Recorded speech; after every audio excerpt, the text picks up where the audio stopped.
ಸಾಯಿರಾಮ್. ಆತ್ಮೀಯ ವೀಕ್ಷಕ ಬಾಂಧವರಿಗೆಲ್ಲ ಇವತ್ತಿನ ಜೀವನಾಮೃತ ಕಾರ್ಯಕ್ರಮಕ್ಕೆ ಸ್ವಾಗತ ಸುಸ್ವಾಗತ. ವೀಕ್ಷಕರೇ, ನಿನ್ನೆ ಸಂಚಿಕೆಯಲ್ಲಿ ಅಲಹಾಬಾದ್ ಕುಂಭಮೇಳ ಅಂದರೆ ಪ್ರಯಾಗ್ ರಾಜ ಕುಂಭಮೇಳದಲ್ಲಿ ಹೋಗಿ ಸ್ನಾನ ಮಾಡೋದು ಹೇಗೆ, ಯಾವ ರೀತಿ ನಾವು ಮನೇಲಿ ಕೂತ್ಕೊಂಡೇ ಪ್ರಯಾಗ್ ರಾಜದ ಕುಂಭಮೇಳದ ತೀರ್ಥ ಸ್ನಾನ ಮಾಡೋದು ಹೇಗೆ ಅನ್ನೋ ವಿಚಾರನ ನಾನು ನಿನ್ನೆ ಸಂಚಿಕೆಯಲ್ಲಿ ತಿಳಿಸ್ಕೊಟ್ಟಿದ್ದೆ. ಇವತ್ತು ಭಾಳಷ್ಟು ಜನಕ್ಕೆ ಈ ಒಂದು ಸಮಸ್ಯೆಯಿಂದ ನರಳ್ತಾ ಇದ್ದಾರೆ. ಆ ಸಮಸ್ಯೆಗೆ ಇವತ್ತೊಂದು ಎಪಿಸೋಡ್ ಮಾಡ್ತಾ ಇದ್ದೀನಿ. ಏನದು ಆ ಸಮಸ್ಯೆ ಅಂದರೆ, ಕೆಲವರಿಗೆ ಆಗಾಗ ತೊಡೆಯಲ್ಲಿ ಕೆರೆತ ಬರ್ತದೆ. ತೊಡೆ, ಮಂಡಿ ಕೆರೆತ, ಕಾಲು ಕೆರೆತ, ಪಾದ, ಸೊಂಟ, ಒಕ್ಲಿಂದ ಕೆಳಭಾಗದಲ್ಲಿ ಪೂರ್ತಿ ಕೆರೆತ ಬರುತ್ತೆ. ಒಂದು ಕೆಂಪಿಗೆ ರ್ಯಾಷಸ್ ಬರ್ತದೆ. ಮೂರನೇದು, ಆಗಾಗ ಹಾವಿನ ಪೊರೆ ಬಿಡುತ್ತಲ್ಲ, ಹಾವಿನ ಪೊರೆ ಬಿಡೋ ಥರ ಒಂದು ಸ್ಕಿನ್ ಡಿಸೀಸ್ ಬರ್ತದೆ. ಈ ಮೂರು ವೆರೈಟಿ ಪ್ರಾಬ್ಲಮ್ಸು ಇತ್ತೀಚೆಗೆ ಜನಗಳಲ್ಲಿ ಜಾಸ್ತಿ ಆಗ್ತಾ ಇದೆ. ಸೊಂಟ, ಒಕ್ಲಿಂದ ಕೆಳಭಾಗದಲ್ಲಿ ಅವ್ರಿಗೆ ಈ ಥರ ಸಿಂಪ್ಟಮ್ಸ್ ಇರ್ತದೆ, ಲಕ್ಷಣಗಳಿರ್ತದೆ. ಇವತ್ತುವರೆಗೂ ಇದಕ್ಕೆ ಏನು ಕಾರಣ ಅಂತ ಯಾವ ಸ್ಕಿನ್ ಡಾಕ್ಟ್ರು ಕಂಡುಹಿಡ್ದಿಲ್ಲ. ಕೆಲವರು ಹೇಳ್ತಾರೆ ಸೋರಿಯಾಸಿಸ್ ಅಂತಾರೆ, ಕೆಲವರು ಇದೊಂದು ವೆರೈಟಿ ಎನ್ಝಿಮಾ ಅಂತಾರೆ, ಕೆಲವರು ಹೇಳ್ತಾರೆ ಸರ್ಪಸುತ್ತು ಅಂತಾರೆ. ಔಷಧಿ ಇದೆ, ಆದರೆ ಅದು ಹಚ್ಚಿದಾಗ ಏನೋ ಪರವಾಗಿಲ್ಲ, ಹುಷಾರಾಯಿತು, ಚೆನ್ನಾಗಾಯಿತು, ಆರಾಮಾಯಿತು ಅಂತೇಳಿ ಔಷಧಿನ ಹಚ್ಚೋದನ್ನು ತೊಗೊಳೋದು ನಿಲ್ಲಿಸ್ಬಿಟ್ರೆ ಮತ್ತೆ ಶುರುವಾಗ್ಬಿಡುತ್ತೆ. ನೀವೆಲ್ಲವರೆಗೂ ಔಷಧಿ ತೊಗೋತಾ ಇರ್ತೀರೋ ಅದು ಆರಾಮಾಗಿರ್ತದೆ. ಔಷಧಿ ತೊಗೊಳೋದು ನಿಲ್ಲಿಸಿದ ತಕ್ಷಣ ಒಂದು ವಾರ ಎಮರ್ಜೆನ್ಸಿ ಎಲ್ಲೋ ಹೋಗ್ಬೇಕಾಗಿ ಬಂತು, ಔಟ್ ಆಫ್ ಸ್ಟೇಷನು, ತೊಗೊಳಕ್ಕಾಗಲಿಲ್ಲ. ಡಾಕ್ಟರ್ ಏನು ಮಾಡ್ತಾರೆ, ಹೊಟ್ಟೆಗೆ ಒಂದು ಟ್ಯಾಬ್ಲೆಟ್ ಕೊಡ್ಬೋದು, ಇಲ್ಲ ಸಿರಪ್ ಕೊಡ್ಬೋದು, ಇಲ್ಲ ಮೈಗೆ ಹಚ್ಕೊಳ್ಳೋಕ್ಕೆ ಒಂದು ಆಯಿಂಟ್ಮೆಂಟು ಕ್ರೀಮ್ ಕೊಡ್ಬೋದು. ಇದು ಹಚ್ಕೊಳ್ಳಿಲ್ಲ ಅಂದರೆ ಏನಾಗುತ್ತೆ, ಹಾವಿನ ಪೊರೆ ಥರ ನಿಧಾನಕ್ಕೆ ಸ್ಕಿನ್ ಹೊರಗೆ ಬರ್ತಾ ಇರ್ತದೆ. ಇದು ಸೋರಿಯಾಸಿಸಲ್ಲಿ ಇದು ಒಂದು ಟೈಪ್ ಅಂತ ನಾನು ಹೇಳ್ತೀನಿ. ಸೋರಿಯಾಸಿಸ್ ಇಡೀ ಶರೀರಕ್ಕೆ ಬರ್ತದೆ. ಕೆಲವರು ಒಂದೇ ಜಾಗದಲ್ಲಿ ಎಲ್ಲೋ ಬರ್ಬೋದು, ಕೆಲವರು ಪೂರ್ತಿ ಶರೀರದಲ್ಲೂ ಬರ್ಬೋದು. ನಾನು ಇವಾಗ ಹೇಳಿಕೊಟ್ಟಿರೋ ಕಾಯಿಲೆ ಒಕ್ಲಿಂದ ಕೆಳಭಾಗ, ಸೊಂಟದಿಂದ ಕೆಳಭಾಗದಲ್ಲಿ ಕೆರೆತ, ಆಗಾಗ ಕೆರೆತ. ಆ ಕೆರೆದ್ರೆ ರಕ್ತ ಬರಬೇಕು, ಆ ರೀತಿ ಕೆರ್ಕೋಬೇಕು, ಆ ಥರ ಹಿಂಸೆ ಆಗುತ್ತೆ. ಕೆರೆದು ರಕ್ತ ಬಂದುಬಿಡುತ್ತೆ. ಒಂದು, ನೀವು ಕೆರೆದು ಆದಮೇಲೆ, ಕೆರ್ಕೊಂಡ್ಮೇಲೆ, ಈ ಥರ ಎಲ್ಲ ಉಚ್ಕೊಂಡ್ಮೇಲೆ ಅವ್ರಿಗೆ ಆ ಜಾಗ ಎಲ್ಲ ಒಳ್ಳೆ ಬರೆ ಆಗ್ತಂಗಿರ್ತದೆ, ಕೆಂಪಗಿರ್ತದೆ ಈ ಜಾಗ ಪೂರ್ತಿ. ಯಾವಾಗ ಈ ಜಾಗ ಪೂರ್ತಿ ಕೆಂಪಗಿರ್ತದೋ, ರೆಡ್ಡಿಶ್ ಆಗಿ, ಅವ್ರಿಗೆ ಅವ್ರು ನೋಡ್ಕೊಳ್ಳೋಕ್ಕೆ ಭಯ, ಆ ರೀತಿ ಆಗುತ್ತೆ. ಇದಕ್ಕಿನ್ನೂ ಅಡ್ವಾನ್ಸ್ಡ್ ಏನಪ್ಪ ಅಂತಂದರೆ ಹಾವಿನ ಪೊರೆ ಥರ ಬಿಚ್ಕೊಳ್ಳುತ್ತೆ. ಅದರಲ್ಲೂ ಹುಣ್ಮೆ ದಿನ ಜಾಸ್ತಿ ಇರುತ್ತೆ ಇವ್ರಿಗೆ. ಹುಣ್ಮೆ ದಿನ ಜಾಸ್ತಿ, ಹುಣ್ಮೆ ಹಿಂದಿನ ದಿನ, ಹುಣ್ಮೆ ದಿವಸ ಅಥವಾ ಹುಣ್ಮೆ ಆದಮೇಲೆ, ಅಮಾವಾಸ್ಯೆ ಬರೋ ತನಕ ಈ ಥರ ಇರ್ತದೆ. ಅಮಾವಾಸ್ಯೆ ಆದಮೇಲೆ ಸ್ವಲ್ಪ ಪರವಾಗಿಲ್ಲ. ಇವ್ರಿಗೆ ಇನ್ನೊಂದು ವಿಶೇಷ ಏನಪ್ಪ ಅಂತಂದರೆ, ಇದ್ದಕ್ಕಿದ್ದಾಗೆ ಒಂದು 3-4 ದಿನಕ್ಕೊಂದ್ಸಲ ಅಥವಾ ಒಂದು ವಾರಕ್ಕೊಂದ್ಸಲ ಏನೋ ಒಂದು ರೀತಿ ಗಂಟು ಥರ ಆ ಜಾಗದಲ್ಲಿ ಕಾಣುತ್ತೆ. ಮತ್ತು ಗಟ್ಟಿಯಾಗಿಬಿಡುತ್ತೆ ಚರ್ಮ, ಈ ಸಾಫ್ಟ್ನೆಸ್ ಹೊಟ್ಟೋಗ್ಬಿಡ್ತದೆ. ಚರ್ಮ ಸಾಫ್ಟ್ನೆಸ್, ಆ ಒಂದು ಚರ್ಮದ ಡೆನ್ಸಿಟಿ ಏನಾಗುತ್ತೆ, ಹಾರ್ಡ್ ಆಗ್ತಾ ಬಂದುಬಿಡುತ್ತೆ. ಈ ಥರ ಕಾಯಿಲೆ ಭಾಳಷ್ಟು ಜನಕ್ಕಿದೆ. ಇದು ಮಕ್ಕಳಲ್ಲಿ ಕಾಣ್ತಾ ಇದೆ. ಯಾವ ಮಕ್ಕಳು ಅಂತಂದರೆ ಒಂದು 10 ವರ್ಷ ಆದಮೇಲೆ, 10 ವರ್ಷ ಮೇಲ್ಪಟ್ಟಂಥ ಮಕ್ಕಳಿಗೆ, 25-26 ವರ್ಷ ಹುಡುಗ ಹುಡುಗಿಗೆ. ಮೊನ್ನೆ ಒಬ್ಬರ ಹತ್ರ ಮಾತಾಡ್ತಿದ್ರು, ನಮ್ಮ ತಂದೆಗೂ ಇತ್ತು ಕಾಯಿಲೆ, ನಮ್ಮ ಮಗನಿಗೂ ಬಂದಿದೆ, ನನಗೂ ಬಂದಿದೆ ಅಂತ ಹೇಳ್ತಾರೆ. ಯಾರೊಬ್ಬರು ನಾನು ಭೇಟಿ ಮಾಡಿದಾಗ, ನಮ್ಮ ತಂದೆಗೂ ಈ ಥರ ಇತ್ತು, ಆಮೇಲೆ ನನಗೆ ಬಂದಿದೆ, ನನ್ನ ಮಗ ಅವನಿಗೆ 29 ವರ್ಷ ವಯಸ್ಸು, ಅವನಿಗೂ ಶುರುವಾಗಿದೆ, ಶುರುವಾಗಿ 3-4 ವರ್ಷ ಆಯಿತು ಅಂತ ಹೇಳ್ತಾರೆ. ಇದು ನೋಡಿದಾಗ ಇದು ವಂಶ ಪಾರಂಪರೆ ಬರುವಂಥ ರೋಗನೂ ಕೂಡ ಅನ್ನಿಸ್ತು ನನಗೆ. ಇದು ಒಬ್ಬರಿಗೆ ಬಂದರೆ ಏನೋ ಅನ್ಬೋದು, ತಾತಂಗಿದೆ, ಅಪ್ಪನಿಗಿದೆ, ಅವನಿಗೂ ಇದೆ, ನನಗೂ ಇದೆ, ನಮ್ಮ ಅಪ್ಪನಿಗಿದೆ, ನಮ್ಮ ತಾತಂಗಿದೆ ಅಂತ ಅವನೇ ಹೇಳ್ತಾನೆ. ಈ ಥರ ಇದ್ಮೇಲೆ ಇವನ ಮಗನಿಗೂ ಬರ್ಬೋದು, ಮೊಮ್ಮಕ್ಳಿಗೂ ಬರ್ಬೋದು, ಮೊಮ್ಮಕ್ಳಿಗೂ ಬರ್ಬೋದು ಈ ಕಾಯಿಲೆ. ಅದರಿಂದ ಈ ಕಾಯಿಲೆ ಏನಕ್ಕೆ ಬರ್ತಾ ಇದೆ ಅಂತ ಒಬ್ರಿಗೂ ಗೊತ್ತಿಲ್ಲ. ಬ್ಲಡ್ ರಿಪೋರ್ಟಲ್ಲಿ ಎಲ್ಲ ನಾರ್ಮಲ್ ಇದೆ, ಎಲ್ಲ ಥರ ಟ್ರೀಟ್ಮೆಂಟ್ ಮಾಡಾಯಿತು. ಅವ್ರಿಗೆ ಎಲ್ಲರ ಮುಂದೆ ಏನು ಬಟ್ಟೆ ಬದಲಾಯಿಸೋಕ್ಕೆ ನಾಚಿಕೆ, ಮತ್ತು ಯಾವಾಗಲೂ ಪ್ಯಾಂಟ್ ಹಾಕಿರಬೇಕು, ಇಲ್ಲ ಸೀರೆ ಸುತ್ಕೊಂಡಿರಬೇಕು. ಪ್ಯಾಂಟ್ ತೆಗೆದಿಲ್ಲ ಸೀರೆ ತೆಗೆದ್ಬಿಟ್ರೆ ಕಾಲೆಲ್ಲ ಎಲ್ರಿಗೂ ಗೊತ್ತಾಯ್ತು, ಏನಪ್ಪ ಇದು ಕಾಲು ಇಷ್ಟೊಂದು ಗಲೀಜು, ಇಷ್ಟೊಂದು ಚರ್ಮ ರೋಗ ಇದೆ ಅಂಥೇಳಿ. ಈ ಥರ ಕೆಲವು ಏನೋ ಒಂದು ಇರಿಟೇಷನ್ನು. ಇದರಿಂದ ಮನಸ್ಸೇ ಬೇಜಾರು. ಎಲ್ಲರೂ ಮುಂದೆ ಹಿಂಗೆ ಕೆರ್ಕೋಬೇಕು, ಈ ಥರ ಎಲ್ಲ ಕೆರ್ಕೋತಾ ಇರಬೇಕು. ಇನ್ನು ಬಗ್ಗಿ ಹಿಂಗೆ ಇರ್ಕೊಳ್ಳೋದು, ಕೂತಿದ್ದಾಗ ಊಟ ಮಾಡ್ತಾ ಇರ್ಬೇಕಾದ್ರೆ ಅವ್ರಿಗೆ ಕೆರ್ಕೊಳ್ಳಿಲ್ಲ ಅಂದರೆ ಸಮಾಧಾನವೇ ಆಗೋದಿಲ್ಲ. ಕೂತ ನಿಂತಾಗ ಹೀಗೆಲ್ಲ ಕೆರ್ಕೊಳ್ಳೋದು, ಆಮೇಲೆ ತಾನು ಹಿಂಗೆ ಪ್ರೆಸ್ ಮಾಡ್ಕೊಳ್ಳೋದು, ಈ ಥರ ಎಲ್ಲ ಪ್ರೆಸ್ ಮಾಡ್ಕೊಳ್ತಾ ಇರ್ತಾನೆ. ಯಾಕಂದರೆ ಪ್ರೆಸ್ ಮಾಡ್ಕೊಳ್ಳೋ ಏನೋ ಅಂತ ಆ ಗಂಟುಗಳೆಲ್ಲ ಒಂಥರ ಸ್ಕಿನ್ ಊದ್ಕೊಳ್ಳುತ್ತಲ್ಲ, ಸ್ವೆಲ್ಲಿಂಗ್ ಅಂತಾರೆ, ಸ್ಕಿನ್ ಸ್ವೆಲ್ಲಿಂಗ್. ಆ ಸ್ವೆಲ್ಲಿಂಗ್ ಅಂತಂದರೆ ಊದ್ಕೊಳ್ಳೋದು ಅಂತ. ಆ ಬರ್ನಿಂಗ್ ಸೆನ್ಸೇಷನ್ ಅಂದರೆ ಉರಿ. ಇದೆಲ್ಲ ಆದಾಗ ಅವನು ಏನು ಕೆಲಸ ಮಾಡ್ತಿದ್ದೀನಿ, ಯಾರು ಇದ್ದಾರೆ ನನ್ನ ಮುಂದೆ ಅನ್ನೋದು ಗೊತ್ತಿಲ್ಲದೇ ಪ್ರೆಸ್ ಮಾಡ್ಕೊಳ್ಳೋದು, ಕೆರ್ಕೊಳ್ಳೋದೆಲ್ಲ ಮಾಡ್ತಾರೆ. ಸಡನ್ನಾಗಿ ಟಾಯ್ಲೆಟ್ಗೆ ಹೋಗ್ಬಿಟ್ಟು ಚೆನ್ನಾಗಿ ಕೆರ್ಕೊಳ್ಳೋದು ಅಥವಾ ನೀರಾಗಿ ಕುಜ್ಜೋದು, ಏನೇನೋ ಒಂದು ಕೆಲಸ ಮಾಡ್ತಾರೆ. ಈ ರೀತಿ ದೋಷ ಇವತ್ತಿನ ಕಾಲದಲ್ಲಿ ಇತ್ತೀಚೆಗೆ ಇದು ಜಾಸ್ತಿ ಆಗ್ತಿದೆ. ಅದರಲ್ಲೂ 25-26 ವರ್ಷ ಮೇಲ್ಪಟ್ಟಂಥವ್ರು ಹೆಣ್ಣಾಗಲಿ ಗಂಡಾಗಲಿ ಈ ಕಾಯಿಲೆ ಜಾಸ್ತಿ ಇದೆ. ಕೆಲವರಿಗೆ ಹೆಂಗಸರಿಗೆ ಒಂದು ಮಗು ಆದಮೇಲೆ, ಮಗು ಡೆಲಿವರಿ ಆದಮೇಲೆ ಸ್ವಲ್ಪ ದಿವಸಕ್ಕೆ ಬರೋ ಚಾನ್ಸಸ್ ಉಂಟು. ಕೆಲವು ಗಂಡಸರಿಗೆ ಒಂದು 35 ವರ್ಷ ಆದಮೇಲೆ, ಕೆಲವು ವೃದ್ಧರು 60 ವರ್ಷ ದಾಟಿದ ಮೇಲೆ ಕೆಲವರಿಗೆ ಈ ರೀತಿ ಬರುತ್ತೆ. ಇದು ಸ್ಕಿನ್ ಅಲರ್ಜಿ ಅಂತ ಕರೀತಾರೆ ಡಾಕ್ಟ್ರು. ಕೆಲವರು ಇದನ್ನು ಸೋರಿಯಾಸಿಸ್ ಅಂತಲೇ ಡಿಕ್ಲೇರ್ ಮಾಡ್ತಾರೆ. ಕೆಲವರು ಇದು ಒನ್ ಟೈಪ್ ಆಫ್ ಎನ್ಸಿಮಾ ಅಂತ ಕರೀತಾರೆ. ಇನ್ನೊಂದು ಫಂಗಸ್ ಪ್ರಾಬ್ಲಮು ಅಂತ ಹೇಳಿ ಡಿಕ್ಲೇರ್ ಮಾಡ್ತಾರೆ. ಈ ಏನೇ ಮಾಡಿದ್ರು ಕೂಡ ಕಂಪ್ಲೀಟಾಗಿ ವಾಸೆ ಮಾಡಲಿಕ್ಕೆ ಮೆಡಿಸಿನ್ ಸಿಗ್ತಿಲ್ಲ. ಇದು ವಿಜ್ಞಾನಕ್ಕೆ ಮೀರಿದ್ದು. ಸೊಂಟದಿಂದ ಕೆಳಗೆ ಬರ್ತಿದೆ, ಮೇಲೆ ಹೊಟ್ಟೆಯಿಂದ ಮೇಲಕ್ಕೆ ಏನೂ ಇಲ್ಲ ಅವ್ರಿಗೆ. ಆದರೆ ಸೊಂಟದಿಂದ ಕೆಳಗಡೆ ಬರ್ತಿರೋದ್ರಿಂದ ಇದಕ್ಕೆ ಹೆಂಗೆ ಮೇಲೆ ಹೋಗಬೇಕಲ್ಲ, ಮೇಲೆ ಕೂಡ ಇಲ್ಲೆಲ್ಲ ಬರಬೇಕಲ್ಲ, ಅದು ಯಾಕೆ ಆಗ್ತಿಲ್ಲ ಅನ್ನೋ ಒಂದು ಕಾನ್ಸೆಪ್ಟು ಈಗ ಡಾಕ್ಟರ್ಲು ಯೋಚನೆ ಮಾಡ್ತಾಯಿದ್ದಾರೆ. ಈ ರೀತಿ ಒಕ್ಲಿನ ಕೆಳಭಾಗದಿಂದ, ಸೊಂಟದ ಕೆಳಭಾಗದಲ್ಲಿ ಸ್ಕಿನ್ ಡಿಸೀಸ್ ಇದ್ದರೆ ಯಾವ ರೀತಿ ಅದನ್ನು ಅನಲೈಸ್ ಮಾಡ್ತಾಯಿದ್ರು ಇಂದಿನ ಕಾಲದಲ್ಲಿ ಅನ್ನೋದನ್ನು ನಾನು ಹೇಳ್ಕೊಡ್ತೀನಿ. ಡಯಾಗ್ನೈಸ್ ಮಾಡೋದು ಹೇಗೆ? ನಂಬರ್ 1, ವಿಪರೀತ ಬದನೆಕಾಯಿ ಮತ್ತು ಮೆಣಸಿನ್ಕಾಯಿ ಅತಿ ತಿನ್ನೋರಿಗೆ ಈ ರೀತಿ ಕೆಲವ್ರಿಗೆ ಬರ್ತದೆ. ಲಿವರಲ್ಲಿ ದೋಷ ಇತ್ತು ಅಂದರೆ ಕೆಲವರಿಗೆ ಈ ರೀತಿ ಸ್ಕಿನ್ ಡಿಸೀಸ್ ಬರ್ತದೆ. ವಿಪರೀತ ಬದನೆಕಾಯಿ ತಿನ್ನಬಾರ್ದು. ಈ ಸ್ಕಿನ್ ಡಿಸೀಸ್ ಇರೋರು ಬದನೆಕಾಯಿನ ಬಿಟ್ಬಿಟ್ರೆ ಬೇಗ ವಾಸಿಯಾಗತ್ತೆ. ಹಸಿಮೆಣ್ಸಿನ್ಕಾಯಿ ಹಾಕಿರೋ ಪದಾರ್ಥಗಳನ್ನೆಲ್ಲ ತಿನ್ನಬಾರ್ದು. ಬಜ್ಜಿ, ಚಿತ್ರಾನ್ನಕ್ಕೆ ಹಸಿಮೆಣ್ಸಿನ್ಕಾಯಿ ಹಾಕ್ತಾರೆ. ಹೀಗೆ ಹಸಿಮೆಣ್ಸಿನ್ಕಾಯಿನ ಕೂಡ ಖಾರವಾಗಿರೋ ಪದಾರ್ಥ ತಿನ್ನಲಿಲ್ಲ ಅಂದರೆ ಇದೊಂದು ಆಟೋಮೆಟಿಕ್ಕಾಗಿ ಗುಣ ಆಗುತ್ತೆ. 3ನೇದು, ಚಿಕ್ಕ ವಯಸ್ಸಿನಲ್ಲಿ ಒಂದು 12-13 ವಯಸ್ಸಿನಲ್ಲಿ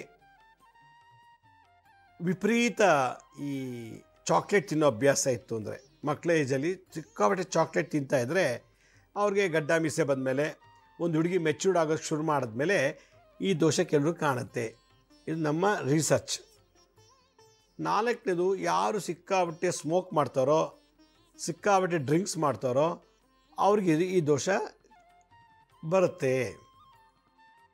ಕೆಲವ್ರಿಗೆ ಸೊಂಟದಿಂದ ಮೇಲೆ ಬರುತ್ತೆ, ತಲೆಯಲ್ಲಿ, ಭುಜ, ಮೈಲೆಲ್ಲ ಬರುತ್ತದೆ. ಕೆಲವರಿಗೆ ಸೊಂಟದಿಂದ ಕೆಲ ಭಾಗದಲ್ಲಿ ಇರೋದಿಲ್ಲ. ಒಟ್ಲಿದು ಅರ್ಧ ಬಾಡಿಗೆ ಬರುವಂಥ ಕಾಯಿಲೆ ಇದು. ಪೂರ್ತಿ ಬರೋಲ್ಲ ಇದು, ಅರ್ಧಕ್ಕೆ, ಇಲ್ಲ ಸೊಂಟದಿಂದ ಮೇಲೆ ಇಲ್ಲ ಸೊಂಟದಿಂದ ಕೆಳಭಾಗಕ್ಕೆ ಬರುವಂಥದ್ದು ಇದು.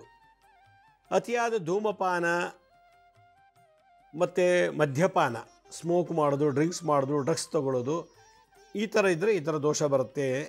ಚಿಕ್ಕ ವಯಸ್ಸಲ್ಲೇ ಇದನ್ನು ಕಲ್ತ್ಬಿಟ್ಟಿದ್ರೆ 29-30 ವಯಸ್ಸಿಗೆ ಈ ಸ್ಕಿನ್ ಡಿಸೀಸ್ ಬರ್ತದೆ.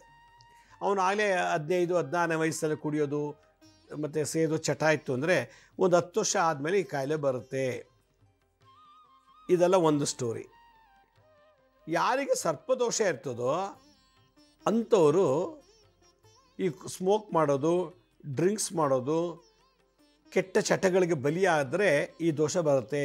ಅದಕ್ಕೆ ಸರ್ಪದೋಷ ಇದ್ದವರು ಯಾವಾಗಲೂ ಮಡಿಲಿರಬೇಕು ಅಂತ ಹೇಳ್ತಾರೆ.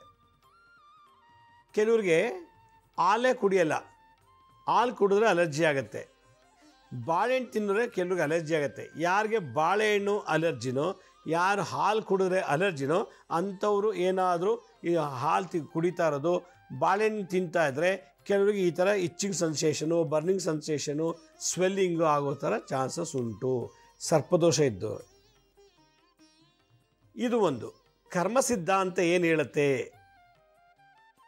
ಭಗವಂತ ಬರೆದಿರೋ ಆ ಬೈಬಲಲ್ಲಿ, ಆ ಒಂದು ಬೈಲಾದಲ್ಲಿ ಏನು ಹೇಳುತ್ತೆ ಅಂತಂದರೆ, ಪೂರ್ವ ಜನ್ಮದಲ್ಲಿ ಕುಷ್ಠರೋಗಿಗಳನ್ನು, ಚರ್ಮವ್ಯಾಧಿ ರೋಗಿಗಳನ್ನು ಟೀಕೆ ಮಾಡಿದರೆ, ಅವಮಾನ ಮಾಡಿದರೆ, ಹಾಸ್ಯ ಮಾಡಿದರೆ, ಅಥವಾ ಚರ್ಮವ್ಯಾಧಿ ರೋಗದಿಂದ ನರಳುತ್ತಿರೋರಿಗೆ ಕೆಟ್ಟದಾಗ ಮಾತಾಡಿದರೆ, ಅಥವಾ ಚರ್ಮವ್ಯಾಧಿ ರೋಗದಿಂದ ನರಳುತ್ತಿರೋರಿಗೆ ಕೆಟ್ಟದಾಗ ಅಪಪ್ರಚಾರ ಮಾಡಿದರೆ, ಅವ್ನಿಗೆ ಆ ಚರ್ಮ ರೋಗ ಇದೆ ರೀ, ಇವ್ರಿಗೆ ಈ ಚರ್ಮ ರೋಗ ಇದೆ ರೀ ಅಂಥೇಳಿ ಆ ಥರ ಏನಾದರೂ ಅಪಪ್ರಚಾರಗಳನ್ನು ಮಾಡಿದ ದೋಷಕ್ಕೆ ಈ ಜನ್ಮದಲ್ಲಿ ಚಿಕ್ಕ ವಯಸ್ಸಿಗೆ ಅವ್ರಿಗೆ ಸ್ಕಿನ್ ಡಿಸೀಸ್ ಬಂದುಬಿಡುತ್ತೆ. ಇದು ಮೂಲ. ಇದು ಒಂದು. ಸರ್ಪ ಅಗ್ನಿಸ್ಪರ್ಶ ದಹನ ಅಂತ ಒಂದು ಕಾರ್ಯ. ಹಾವಿಗೆ ಬೆಂಕಿ ಹಾಕಿ ಸುಟ್ಬಿಟ್ಟಿರ್ತಾರೆ ಯಾರು, ನಮ್ಮ ತಾತನು ಮುತ್ತಾತನು. ಆ ಹಾವು ಸತ್ತೋಗ್ಬಿಡುತ್ತೆ. ಹಾವನ್ನು ಬೆಂಕಿ ಹಾಕಿ ದಹನ ಮಾಡಿದ ವ್ಯಕ್ತಿಯಿಂದ ಹಿಡಿದು ಅವನ ಮಕ್ಕಳು, ಮೊಮ್ಮಕ್ಕಳು, ಮರಿ ಮಕ್ಕಳಿಗೆ ಈ ಕಾಯಿಲೆ ಬರುತ್ತೆ. ಆದ್ದರಿಂದ ಇದು ಸರ್ಪಹತ್ಯಾ ದೋಷದ ರೋಗ ಅಂತ ಬಂತಿದ್ದು. ಇದರಲ್ಲಿ ಲಾಲ್ ಕಿತಾಬಲ್ಲಿ ಕೆಲವು ಪರಿಹಾರಗಳನ್ನು ಹೇಳ್ತಾರೆ. ಯಾರು ನಮ್ಮ ವಂಶದಲ್ಲಿ, ನಮ್ಮ ಗೋತ್ರದಲ್ಲಿ ಹಿರಿಯರು ಹಾವನ್ನು ಬೆಂಕಿ ಹಾಕಿ ಸಾಯಿಸಿದರೆ, ಪೆಟ್ರೋಲ್ ಹಾಕಿ ಸಾಯಿಸಿಬಿಟ್ಟಿದ್ರೆ, ಅಥವಾ ಸೀಮೆಎಣ್ಣೆ ಹಾಕಿ ಸಾಯಿಸಿದರೆ, ಅಥವಾ ಏನೂ ಇಲ್ಲದೇ ಬೆಂಕಿಲಿ ಹಾಕಿಬಿಟ್ಟಿದ್ರೆ, ಆ ತಲೆಮಾರಿಂದ ಹಿಡಿದು ಅವ್ರ ಮಗ ಮೊಮ್ಮಕ್ಕಳು, ಮರಿಮಕ್ಕಳು, ಎರಡು ಮಕ್ಕಳಿಗೂ ಈ ದೋಷ ಪರಂಪರವಾಗಿ ಬಂದುಬಿಡುತ್ತೆ. ಎಲ್ಲಿವರೆಗೂ ಆ ಸರ್ಪ ಶಾಂತಿ ಆಗುತ್ತೋ ಅಲ್ಲಿವರೆಗೂ ಈ ಕಾಯಿಲೆ. ಅವಾಗ ಸರ್ಪ ಶಾಂತಿ ಆಯಿತು ಅಂದರೆ ಆ ಜನ್ರೇಷನಿಂದ ಈ ಚರ್ಮವ್ಯಾಧಿ ರೋಗ ಸ್ಟಾಪ್ ಆಗುತ್ತೆ. ಆದ್ದರಿಂದ ಇದು DNA ಒಳಗೆ ಬಂದಿರೋದು, ಡಿಆಕ್ಸಿ ರೈಬೋನ್ಯೂಕ್ಲಿಕ್ ಆ್ಯಸಿಡ್ ಒಳಗೆ ಬಂದಿದೆ. ಅಂದರೆ ಹೆರಿಡಿಟ್ರಿ ಜೆನೆಟಿಕ್ಸ್ ಥಿಯರಿ ಪ್ರಕಾರ, ಜೆನೆಟಿಕ್ಸ್ ಪ್ರಕಾರ, ಜೀನ್ಸ್ ಪ್ರಕಾರ ಕ್ರೋಮೋಸೋಮ್ಸ್ ಏನು ಮಾಡುತ್ತೆ, ಆ ಶಾಪವನ್ನು, ಸರ್ಪದಹನ ದೋಷವನ್ನು ಪರಂಪರೆಯಾಗಿ ತೊಗೊಂಬಂದ್ಬಿಡುತ್ತೆ. ಇದು ಒಂದು ವೆರೈಟಿ. ಇನ್ನೊಂದು ಏನಪ್ಪ ಅಂತಂದರೆ, ಈ ವಲ್ಮಿಕಶ್ಛೇದನ, ಉತ್ತನ ಹೊಡೆದಾಕ್ಬಿಡೋದು, ಉತ್ತನ ಹಾಳು ಮಾಡೋದು. ಹಾವು ವಾಸ ಮಾಡೋ ಸ್ಥಳ ಉತ್ತಗಳನ್ನು ಹೊಡೆದಾಕ್ಬಿಟ್ರೆ ಆ ಹಾವಿನ ಉತ್ತ ಹೇಗಿತ್ತು ಅದೇ ಥರ ಮೈ ಮೇಲೆಲ್ಲ ಇಲ್ಲೆಲ್ಲ ಆ ಥರ ಬಂದ್ಬಿಡುತ್ತೆ. ಅದು ಮಾರ್ಕ್ ಥರ. ಅದಕ್ಕೆ ವಲ್ಮಿಕಶ್ಛೇದನ, ವಲ್ಮಿಕ ಧ್ವಂಸನ ದೋಷ, ಇದೆಲ್ಲ ಸರ್ಪದೋಷಕ್ಕೆ ಸೇರ್ಕೊಂಡ್ಬಿಡ್ತದೆ. ವಲ್ಮಿಕಶ್ಛೇದನ, ಉತ್ತನ ಅರ್ಧಂಬರ್ಧ ಹೊಡೆದು ಬಿಡೋದು, ಇಲ್ಲ ಉತ್ತನೇ ಡ್ಯಾಮೇಜ್ ಮಾಡಿಬಿಡೋದು. ವಲ್ಮಿಕ ಧ್ವಂಸ, ಇಡೀ ಉತ್ತರ ಚೆನ್ನಾಗಿ ಹೊಡೆದಾಕ್ಬಿಟ್ಟು ಭೂಮಿ ಮಟ್ಟ ಮಾಡಿಬಿಟ್ರೆ ಈ ದೋಷ ಬರುತ್ತೆ. ಆದ್ದರಿಂದ ಹುತ್ತನ ಹೊಡೆದಾಕಬಾರ್ದು ಅಥವಾ ಹುತ್ತನ ಭಂಗ ಮಾಡಬಾರ್ದು, ಹುತ್ತಕ್ಕೆ ಯಾವುದೇ ರೀತಿ ಡ್ಯಾಮೇಜ್ ಮಾಡಬಾರ್ದು. ಮಾಡಿದ್ದಾರೆ ನಿಮ್ಮ ಶರೀರ ಈ ರೀತಿ ಡ್ಯಾಮೇಜ್ ಆಗುತ್ತೆ ಅಂತ ಹೇಳ್ತಾರೆ. ಆದ್ದರಿಂದ ಈ ಸರ್ಪ ಶಾಪ, ಸರ್ಪದೋಷ ಇವೆರಡೂ ಇದ್ದಾಗ ಈ ರೀತಿ ಬರ್ತದೆ. ಇದು ಸರ್ವೇ ಸಾಮಾನ್ಯವಾಗಿ ಯಾರ ಜಾತಕದಲ್ಲಿ ಕಾರ್ಕೋಟಕ ಕಾಳ ಸರ್ಪದೋಷ ಅಂತಿರ್ತದೆ, ಆ ಕಾರ್ಕೋಟಕ ಕಾಳ ಸರ್ಪದೋಷದಲ್ಲಿ ಹುಟ್ಟಿದಂಥವ್ರಿಗೆ ಇದು ಯಾವುದೋ ಒಂದು ಏಜಿಗೆ ಬರುತ್ತೆ. ಜಪ ಪೂಜೆ ಪರಿಹಾರ ಮಾಡಿಕೊಂಡು ಹೊರಟೋಗ್ಬಿಡುತ್ತದೆ. ಮಾಡ್ಕೊಳ್ಳಿಲ್ಲ ಅಂದರೆ ಲೈಫ್ ಲಾಂಗ್ ಇರ್ತದೆ. ಯಾರು ಮದುವೆ ಮುಂಚೆನೇ ತುಂಬ ಕುಡಿಯೋದು, ಸ್ಮೋಕ್ ಮಾಡೋದು, ಡ್ರಗ್ಸ್ ತೊಗೊಳ್ಳೋದು, ಕೆಟ್ಟ ಚಟಗಳು ಇರ್ತದೋ ಅಂಥವ್ರ ವೀರ್ಯದಲ್ಲಿ ಇದು ಮುಂದಿನ ಜನ್ರೇಷನ್ಗೆ ಹೊಟ್ಟೋಗ್ಬಿಡ್ತದೆ. ಈ ಕಾಯಿಲೆಗೆ ಇನ್ನೊಂದು ಲಕ್ಷಣಗಳು ಒಂದೊಂಥರ ಇದೆ. ಅತಿ ಚಳಿ ಆದಾಗ ಇದು ಇನ್ನೂ ಜಾಸ್ತಿ ಆಗಿಬಿಡ್ತದೆ. ಈಗ ಧನುರ್ಮಾಸ ಏನು ಸಿಕ್ಕಾಪಟ್ಟೆ ಚಳಿ ಇರ್ತದೆ, ತುಂಬ ಥಂಡಿ ಇರೋ ಜಾಗದಲ್ಲಿ ವಾಸ ಮಾಡಿದ್ರೆ, ಶೀತ ಪ್ರದೇಶದಲ್ಲಿದ್ದರೆ ಈ ಕಾಯಿಲೆಗೆ ಏನು ಔಷಧಿ ಕೊಟ್ಟರು ವಾಸಿ ಆಗಲ್ಲ. ಬದನೆಕಾಯಿ ತಿನ್ನಬಾರ್ದು, ಮೆಣಸಿನ್ಕಾಯಿ ತಿನ್ನಬಾರ್ದು, ಮೊಸರು ತಿನ್ನಬಾರ್ದು, ಶೀತವಾದ ಪ್ರದೇಶದಲ್ಲಿರಬಾರ್ದು, ಶೀತಯುಕ್ತ ಪದಾರ್ಥಗಳನ್ನು ತಿನ್ನಬಾರ್ದು, ಫ್ರಿಜ್ಜಲ್ಲಿರೋದೆಲ್ಲ ತೊಗೊಂಡು ತಿನ್ನಬಾರ್ದು. ಅದರಿಂದ ಇದು ಎಷ್ಟೇ ಔಷಧಿ ಕೊಟ್ಟರು ಮಾತ್ರೆ ತೊಗೊಂಡ್ರು ಆಯಿಂಟ್ಮೆಂಟ್ ಹಚ್ಕೊಂಡ್ರು ಹೋಗಲ್ಲ. ಇದು ಶಾಪಗ್ರಸ್ತ ರೋಗ. ಅದರಿಂದ ಯಾರಿಗೆ ಸ್ಕಿನ್ ಡಿಸೀಸ್ ಬಂದಿದ್ದಾರೋ, ಅವನಿಗೆ ಕುಷ್ಠರೋಗ ಇದೆ, ಅವನಿಗೆ ಆ ರೋಗ ಇದೆ, ಅವ್ನ ಚರ್ಮ ರೋಗ ಇದೆ ಅಂತ ಹೀಯಾಳಿಸಿ ಅಪಪ್ರಚಾರ ಮಾಡಿದ್ರೆ ಅವ್ರಿಗೆ ಈ ಕಾಯಿಲೆ ಕಟ್ಟಿಟ್ಟ ಬುಟ್ಟಿ. ಅವ್ನಿಗೇನು ಅನಿಸಿದ್ನೋ ಅವನ್ನೆಲ್ಲ ಇವನಿಗೆ ಬಂದುಬಿಡುತ್ತೆ. ಈಗ ನೋಡ್ರಿ, ಅವನಿಗೆ ಕಾಯಿಲೆ ಇದೆ, ಚರ್ಮ ರೋಗ ಇದೆ ಅಂತ ನಾನು ಅಂದರೆ ಅವನ ರೋಗ ಎಲ್ಲ ನನಗೆ ಬಂದುಬಿಡುತ್ತೆ. ಅದಕ್ಕೆ ದೂಷಣೆ ಮಾಡಬಾರ್ದು. ಇದಕ್ಕೆ ಕಾರ್ಕೋಟಕ ಕಾಳ ಸರ್ಪ ದೋಷ ಇದು ಒಂದು ಪಾರ್ಟ್ ಅಂತ ಹೇಳುತ್ತೆ ಜ್ಯೋತಿಷ್ಯ ಶಾಸ್ತ್ರದಲ್ಲಿ. ಅದರಿಂದ ಇದು ಕೇತು ಗ್ರಹಕ್ಕೆ ಸಂಬಂಧಪಟ್ಟಂಥ ದೋಷ. ಕೇತು ಗ್ರಹಕ್ಕೆ ಶಾಂತಿ ಮಾಡಬೇಕು. ಯಾರಿಗೆ ನಾನು ಹೇಳಿದಂಥ ಈ ಸಿಂಪ್ಟಮ್ಸ್ ಸಫರ್ ಪಡ್ತಿದ್ದಾರೋ, ಅನುಭವಿಸ್ತಿದ್ದಾರೋ, ಅವರು ನಾನು ಹೇಳುವಂಥ ಮುದ್ರಾ ಮಂತ್ರ ತಂತ್ರ ಮಾಡಿ ನೋಡಿ. ಬಹುಶಃ ನಿಮಗೆ 180% ರಿಲೀಫ್ ಆಗಿಬಿಡುತ್ತೆ. ಯಾಕೆಂದರೆ ಇದು ರಕ್ತದಿಂದ ಬಂದಿರೋ ದೋಷ, ವಂಶ ಪಾರಂಪರೆಯಿಂದ ಬಂದಿರೋ ದೋಷ, DNA ಡಿಆಕ್ಸಿರೈಬೋನ್ಯೂಕ್ಲಿಕ್ ಆ್ಯಸಿಡಿಂದ ಬಂದಿರೋವಂಥ ದೋಷ. ಆದ್ದರಿಂದ ಇದು ಜೀನ್ಸ್ ಲೆವೆಲಲ್ಲಿ ಔಷಧಿ ಕೊಡುವಂಥ ಕಾಯಿಲೆ ಅಲ್ಲ. ಜೀನ್ಸ್ಗೆ ಔಷಧಿ ಕೊಡೋಕ್ಕೆ ಸಾಧ್ಯನೇ ಇಲ್ಲ. ಅದರಿಂದ ನಾನು ಹೇಳೋವಂಥ ಮಂತ್ರ ತಂತ್ರ ಮಾಡೋದ್ರಿಂದ ನಿಮಗೆಲ್ಲೋ ಆ ಶಾಪ ಇದೆಯಲ್ಲ, ಆ ಶಾಪಕ್ಕೆ, ಆ ದೋಷಕ್ಕೆ ನಿಮಗೆ ರೆಮಿಡಿ ಸಿಗುತ್ತೆ. ಯಾಕೆಂದರೆ ಮಂತ್ರ ಒಂದು ಸೀಕ್ರೆಟ್ ಕೋಡ್ ಇದ್ದಂಗೆ. ಮಂತ್ರಗಳೆಲ್ಲ ಒಂದು ಸೀಕ್ರೆಟ್ ಕೋಡ್. ಆ ಕೋಡು ಓಪನ್ ಆಯಿತು ಅಂದರೆ ಕಾಯಿಲೆ ಗುಣ ಆಯಿತು ಅಂತ ನನ್ನ ಅನುಭವದ ಮಾತು. ಅದಕ್ಕೆ ಒಂದೊಂದು ದೇವತೆಗೂ ಒಂದೊಂದು ಮಂತ್ರದ ಕೋಡ್ ಇರುತ್ತದೆ. ಆ ಕೋಡನ್ನು ಸ್ಕ್ಯಾನ್ ಮಾಡಬೇಕು ನಾವು ಅಷ್ಟೇ. ಆ ಸ್ಕ್ಯಾನ್ ಮಾಡಿದ್ರೆ ಆಟೋಮೆಟಿಕ್ಕಾಗಿ ಆ ದೋಷ ಓಪನ್ ಆಗುತ್ತೆ, ಹೊರಟೋಗುತ್ತೆ. ಹಾಗಾದ್ರೆ ಏನು ಮಾಡಬೇಕು ನೋಡಿ, 2 ತೋರು ಬೆರಳು ತೊಗೊಳ್ಳಿ. ಇದು ಗುರುಗ್ರಹ. ಒಂದಕ್ಕೊಂದು ಲಾಕ್ ಮಾಡಿ ನೋಡಿ. ಹೀಗೆ ಬಲಗೈ ತೋರು ಬೆರಳನ್ನು ಎಡಗೈ ತೋರು ಬೆರಳ ಮೇಲೆ ಕ್ಲೀನಾಗಿ ಲಾಕ್ ಮಾಡಬೇಕು. ಇದು ವಿ ಶೇಪ್ ನೋಡಿ, ಈ ಥರ ವಿ ಶೇಪಲ್ಲಿ ಹೀಗಿಟ್ಕೋಬೇಕು. ಹೀಗಿಟ್ಟು ನೋಡಿ. ಹೀಗೆಂದರೆ ಇದು ಒಂಥರ ರೀತಿ ಬಾಲ ಟೈಪ್ ಈ ರೀತಿ ಶೇಕ್ ಆಗಬೇಕು. ಹೀಗೆ ಇಟ್ಕೊಂಡು ಈಗ ಇಟ್ಕೋಬೇಕು. ಇಲ್ಲಾಂದರೆ ಈ ಥರ ಇದು ಇಲ್ಲೊಂದು ದಿಂಬು ಇಟ್ಕೊಳ್ಳಿ, ಇಲ್ಲ ಈ ಥರ ಕುರ್ಚಿ ಇದ್ದರೆ ಹಿಂಗೆ ಕೂತ್ಕೊಂಡು ಹೀಗೆ ಇಟ್ಕೊಂಡು ಈ ರೀತಿ ಇರಬೇಕು. ಹೀಗೆ ಇಟ್ಕೊಂಡು ನಾನು ಹೇಳೋ ಮಂತ್ರನ ಕಣ್ಣು ಮುಚ್ಕೊಂಡು ಪೂರ್ವ ಅಥವಾ ಉತ್ತರಕ್ಕೆ ಮುಖ ಮಾಡಿಕೊಂಡು ಹೇಳಬೇಕು. ಏನದು? ಚಿತ್ರವರ್ಣಾಯ ವಿದ್ಮಹೆ. ಚಿತ್ರ ಅಂದರೆ ಈಗ ಹಾವಿನ ಪೊರೆ ಥರ ಬರೋದು, ಕೆಂಪು ಬಣ್ಣ ಬರೋದು, ಕೆರೆದಾಗ ಕೆಂಪುಗಾಗೋದು, ಹಿಂಗೆ ಉಜ್ಕೊಂಡಾಗ ಒಂಥರ ಬಿಳಿ ಬಿಳಿ ಪೊರೆ ಥರ ಬರೋದು, ಬಿಳಿ ಹಾವಿನ ಪೊರೆ ಥರ ಒಟ್ಟು ತಲೆಯಲ್ಲಿ ಒಟ್ಟು ಇದೆಯಲ್ಲ ಆ ಥರ ಉದುರೋದು. ಆಮೇಲೆ ಒಂಥರ ಪ್ಯೂರ್ ಕೆಂಪು ಬಣ್ಣದ ರಕ್ತನೂ ಅಲ್ಲ, ಅದು ಬಿಳಿನೂ ಅಲ್ಲ, ಒಂಥರ ಮಿಕ್ಸ್ಡ್ ಕಲರ್ ರಕ್ತ ಬರುತ್ತೆ ಕೆರೆದಾಗ. ಅದಕ್ಕೆ ಚಿತ್ರವರ್ಣಾಯ ವಿದ್ಮಹೆ ಅಂತ ಒಂದು ಬಂತು. ಚಿತ್ರವರ್ಣಾಯ ವಿದ್ಮಹೆ. ಕೇತು ಸೂರ್ಯನ ಬೆಳಕಿಗೆ ಒಂಥರ ಸ್ಕಿನ್ ಚೇಂಜ್ ಮಾಡ್ಕೊಳ್ಳುತ್ತಂತೆ, ಚಂದ್ರನ ಬೆಳಕಿಗೆ ಒಂಥರ ಸ್ಕಿನ್ನ ಚೇಂಜ್ ಮಾಡ್ಕೊಳ್ಳುತ್ತಂತೆ. ಅದಕ್ಕೆ ಚಿತ್ರವರ್ಣ ಅಂತ ಬಂತು. ಹೀಗೆ ಬೆರಳನ್ನು ಇಟ್ಕೊಂಡು ಚಿತ್ರವರ್ಣಾಯ ವಿದ್ಮಹೆ ಸರ್ಪರೂಪಾಯ ಧೀಮಹಿ. ಸರ್ಪದ ರೂಪದಲ್ಲಿ ವಾಸ ಮಾಡುವಂಥ ಕೇತು ನನಗೆ ಒಳ್ಳೆಯದನ್ನು ಧೀಶಕ್ತಿಯನ್ನು ಕೊಡು ಅಂತ ಕೇಳುವಂಥ ಮಂತ್ರ ಇದು. ಅದಕ್ಕೆ ಕೇತು ಗ್ರಹದ ಗಾಯತ್ರಿ ಮಂತ್ರ ಇದು. ಹೀಗಿಟ್ಕೊಳ್ಳಿ. ಓಂ ಚಿತ್ರವರ್ಣಾಯ ವಿದ್ಮಹೆ ಸರ್ಪರೂಪಾಯ ಧೀಮಹಿ ತನ್ನ ಕೇತು ಪ್ರಚೋದಯಾತ್. ಓಂ ಚಿತ್ರವರ್ಣಾಯ ವಿದ್ಮಹೆ ಸರ್ಪರೂಪಾಯ ಧೀಮಹಿ ತನ್ನ ಕೇತು ಪ್ರಚೋದಯಾತ್. ಓಂ ಚಿತ್ರವರ್ಣಾಯ ವಿದ್ಮಹೆ ಸರ್ಪರೂಪಾಯ ಧೀಮಹಿ ತನ್ನ ಕೇತು ಪ್ರಚೋದಯಾತ್. ಕೇತು ಪ್ರಥಮ ವಿಭಕ್ತಿ ಬಹುವಚನ, ಕೇತು ಅನ್ನಲ್ಲ, ಕೇತು ಬಹುವಚನ. ಅದರಿಂದ ತನ್ನ ಕೇತು ಪ್ರಚೋದಯಾತ್. ಇದು ಹಾವಿನ ಬಾಲನೇ ಕೇತು, ತಲೆಯೇ ರಾಹು.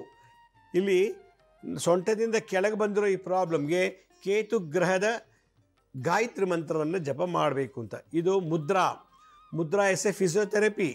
ನಮ್ಮ ನರನಾಡಿಗಳಲ್ಲಿ ರಕ್ತ ಮತ್ತು ಆಕ್ಸಿಜನ್ನ ಆ ಮುದ್ರೆ ತಕ್ಕಂತೆ ಮಾಡಿ ನಮ್ಮ ಬಾಡಿಲ ಆ ಸಿಂಪ್ಟಮ್ಸ್ನ, ಆ ಲಕ್ಷಣಗಳನ್ನು ತೆಗೆದಾಕತ್ತೆ. ಇದು ಕೇತು ಗ್ರಹದ ಮುದ್ರಾ. ಮಂತ್ರ ಏನು? ಮಂತ್ರ ಸೌಂಡ್ ಥೆರಪಿ. ಮಂತ್ರ ಏನು ಮಾಡುತ್ತೆ? ಆ ದೇವತೆದು ಸೀಕ್ರೆಟ್ ಲಾಕ್ನ ಓಪನ್ ಮಾಡಿಕೊಡುತ್ತೆ ಮಂತ್ರ. ಕೋಡ್ಸ್ ಅದೇ ಇವೆಲ್ಲ ಮಂತ್ರ, ದೇವತೆಗಳ ಕೋಡದು, ಆಯಾ ದೇವತೆದು ಸೀಕ್ರೆಟ್ ಕೋಡದು. ಓಂ ಸರ್ಪ ರಾಜಾಯ ಸರ್ಪ ರಾಜ ಏನಿದೆಯೋ ಆ ರಾಜನ ಕೆಳಗಡೆ ಕೆಲಸ ಮಾಡೋರು ಇವರೆಲ್ಲ. ಅಂದರೆ ಅನಂತ ಅನ್ನೋ ಒಂದು ದೊಡ್ಡ ಸರ್ಪ, ಅದರ ಕೆಳಗೆ ಬರೋ ಇವರೆಲ್ಲ ಡಿವಿಷನ್, ಸಬ್ ಡಿವಿಷನ್ ಹೆಡ್ಗಳಿದ್ದಂಗೆ. ಅದಕ್ಕೆ ಓಂ ಚಿತ್ರವರ್ಣಾಯ ವಿದ್ಮಹೆ ಸರ್ಪರಾಜಾಯ ಧೀಮಹಿ ತನ್ನ ಕೇತು ಪ್ರಚೋದಯಾತ್. ಓಂ ಚಿತ್ರವರ್ಣಾಯ ವಿದ್ಮಹೆ ಸರ್ಪರೂಪಾಯ ಧೀಮಹಿ ತನ್ನ ಕೇತು ಪ್ರಚೋದಯಾತ್. ಯಾವುದೇ ರೀತಿ ಸೊಂಟದಿಂದ ಕೆಳಭಾಗದಲ್ಲಿ ಚರ್ಮವ್ಯಾಧಿ ರೋಗ ಇತ್ತು ಅಂದರೆ, ಅದು ವೆರಿಕೋಸ್ ವೈನ್ ಇರ್ಬೋದು, ಇಸುಪು ಇರ್ಬೋದು, ಯಾವುದೇ ರೀತಿ ಇದ್ದರೂ ಈ ಕೇತು ಗ್ರಹದ ಮಂತ್ರ ಹೇಳಬೇಕು. ಇದು ಮುದ್ರಾ ಮಂತ್ರ ಸೌಂಡ್ ಥೆರಪಿ. ರಕ್ತದಲ್ಲಿರೋ ಅಶುದ್ಧತೆಯನ್ನು ತೆಗೆದುಹಾಕುತ್ತದೆ, ರಕ್ತನ ಪ್ಯೂರಿಫೈ ಮಾಡುತ್ತೆ. ಎರಡನೇದು ಗಾಳಿಲಿರೋ ಅಶುದ್ಧತೆ, ಬಾಡಿಲಿರೋ ಟಾಕ್ಸಿನ್ಸ್ ಎಲ್ಲ ತೆಗಿತೆ. ರಕ್ತದಲ್ಲಿರೋ ಟಾಕ್ಸಿನ್ನು, ಗಾಳಿಲಿ ಬಂದಂಥ ಟಾಕ್ಸಿನ್ನು ಎಲ್ಲ ಸಪ್ರೇಟ್ ಮಾಡಿ ಶರೀರ ಶುದ್ಧಿ ಮಾಡುತ್ತೆ, ಕ್ಲೆನ್ಸಿಂಗ್ ಮಾಡುತ್ತೆ. ಸೌಂಡ್ ಥೆರಪಿ ಅಂದರೆ ಮಂತ್ರ. ಮುದ್ರಾ ಫಿಸಿಯೋಥೆರಪಿ. ತಂತ್ರ ಏನು ಮಾಡಬೇಕು?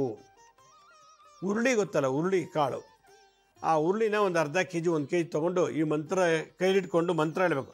ಓಂ ಚಿತ್ರವರ್ಣಾಯ ವಿದ್ಮಹೆ ಸರ್ಪರೂಪಾಯ ಧೀಮಹಿ ತನ್ನ ಕೇತು ಪ್ರಚೋದಯಾತ್. ಓಂ ಚಿತ್ರವರ್ಣಾಯ ವಿದ್ಮಹೆ ಸರ್ಪರೂಪಾಯ ಧೀಮಹಿ ತನ್ನ ಕೇತು ಪ್ರಚೋದಯಾತ್ ಅಂತ ಹೇಳಿ ಒಂದು 108 ಸಲ ಹೇಳಬೇಕು. ಒಂದು ಅರ್ಧ ಮುಕ್ಕಾಲು ಗಂಟೆ ಹೇಳಿದ್ರೆ 108 ಆಗುತ್ತೆ. ಕೌಂಟ್ರೇ ಇಟ್ಕೊಳ್ಳೋಬೇಕಾಗಿಲ್ಲ, ಜಪಮಾಲೆ ಏನು ಬೇಡ. ಅರ್ಧ ಮುಕ್ಕಾಲು ಗಂಟೆ ಹೇಳಿದ ತಕ್ಷಣ ಇದನ್ನು ತೊಗೊಂಡೋಗ್ಬಿಟ್ಟು ನೀವು ಯಾರು ಕೊಡಬೇಕಪ್ಪ ಅಂತಂದರೆ, ಕುಂಟ್ರಿಗೆ, ಸೊಂಟದಿಂದ ಕೆಳಭಾಗದಲ್ಲಿ ಬಾಧೆ, ಅಂಗಹೀನತೆ ಇರುವಂಥವ್ರಿಗೆ.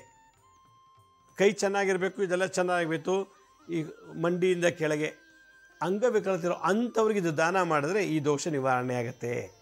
ಆದ್ದರಿಂದ ಇದನ್ನು, ಯಾಕೆಂದರೆ ಅವರು ಕೇತುಗ್ರಹ ದೋಷ ಹುಟ್ಟಿದ್ದಾರೆ. ಒಂದು ಕಾಲಿಲ್ಲ, ಮಂಡಿ ನಡೆಯೋಕ್ಕಾಗಲ್ಲ, ತೊಡೆ ಸರಿ ಇಲ್ಲ, ವಕ್ರವಾಗಿ ನಡೀತಾರೆ, ಹೀಗೆಲ್ಲ ಹಿಂಗೆ ಕ್ರಾಸ್ ಮಾಡ್ಕೊಂಡು ನಡೀತಾರೆ. ಅಂಥವ್ರಿಗೆ ಕೇತು ದೋಷ ಇದೆ ಅಂತ ಅರ್ಥ. ಅಂಥವ್ರಿಗೆ ಈ ಉರುಳಿನ ದಾನ ಮಾಡಿಬಿಟ್ಟು ಅವ್ರಿಗೇನೋ ಒಂದಷ್ಟು ದಕ್ಷಿಣೆ ಕೊಟ್ಬಿಟ್ಟು ಬಂದರೆ ಈ ರೋಗ ಆಟೋಮೆಟಿಕ್ಕಾಗಿ ಒಟ್ಟೋಗುತ್ತೆ. ಇದು ತಂತ್ರ.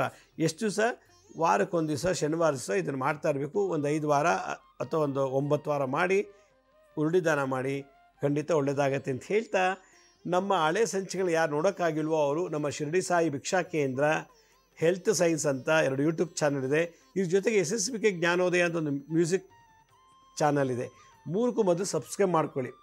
ಆಮೇಲೆ ಪಕ್ಕದ ಬೆಲ್ ಬಟನ್ ಪ್ರೆಸ್ ಮಾಡಿ. ಆಮೇಲೆ ನೀವು ಆ ಲಿಂಕ್, ಎಪಿಸೋಡ್ ನೋಡಾದಮೇಲೆ ಕೆಳಗಡೆ ಲೈಕ್ ಅಂತ ಒಂದು ಬಟನ್ ಇದೆ, ಅದನ್ನು ಪ್ರೆಸ್ ಮಾಡಿ. ನೀವು ಅದು ಲೈಕನ್ನು ಬಟನ್ ಪ್ರೆಸ್ ಮಾಡಿದ್ರೆ ನೀವು ನಮಗೆ ಕೊಡೋ ಒಂದು ರೆಸ್ಪೆಕ್ಟು ಮತ್ತು ನಮ್ಮ ಈ ಎಪಿಸೋಡ್ ಮಾಡೋಕ್ಕೂ ಸಾರ್ಥಕ ಆಯಿತು ಅಂತ ನನಗನ್ಸುತ್ತೆ. ಇದನ್ನು ಮಾಡಿ ನೀವು ನೋಡಿದಂಥ ಎಪಿಸೋಡ್ ಲಿಂಕನ್ನು ವಾಟ್ಸಪ್ ಮುಖಾಂತರ, ಇಮೇಲ್ ಮುಖಾಂತರ ನಿಮ್ಮ ಫ್ರೆಂಡ್ಸ್ ರಿಲೇಟಿವ್ಸ್ಗೆ ಶೇರ್ ಮಾಡಿ. ಆಮೇಲೆ ಗುರುಜಿ ಲಕ್ಷ್ಮೀ ಶ್ರೀನಿವಾಸ್ ಅಂತೇಳಿ ಫೇಸ್ಬುಕ್ಕು, ಇನ್ಸ್ಟಾಗ್ರಾಮು, ಟ್ವಿಟ್ಟರ್, ಲಿಂಕ್ಡ್ಇನ್ ಕೂಡ ನಾವು ಅಪ್ಲೋಡ್ ಮಾಡ್ತಾಯಿದ್ದೀವಿ. ಅಪಾಯಿಂಟ್ಮೆಂಟ್ಸ್ ಬೇಕಿದ್ದರೂ www.lakshmisrinivas.in ಅಂತ ಲಾಗಿನ್ ಆಗಿ ನೀವೇ ಯಾವ ಡೇಟ್ ಯಾವ ಟೈಮ್ಗೆ ಅಪಾಯಿಂಟ್ಮೆಂಟ್ ಬುಕ್ ಮಾಡ್ಕೋಬೋದು ಅಂತ ಹೇಳ್ತಾ ಇವತ್ತಿನ ಸಂಚಿಕೆಯನ್ನು ಮುಗಿಸ್ತಾ ಇದ್ದೀನಿ. ಇದೇ ರೀತಿ ನಾಳಿನ ಸಂಚಿಕೆಯಲ್ಲಿ ಮತ್ತೊಂದು ವಿಶೇಷವಾದಂಥ ಮಾಹಿತಿಯೊಂದಿಗೆ ತಮ್ಮನ್ನು ಭೇಟಿ ಮಾಡ್ತೀನಿ. ಅಲ್ಲಿವರೆಗೂ ನನ್ನ ನಮಸ್ಕಾರ. ಸಾಯಿರಾಮ್.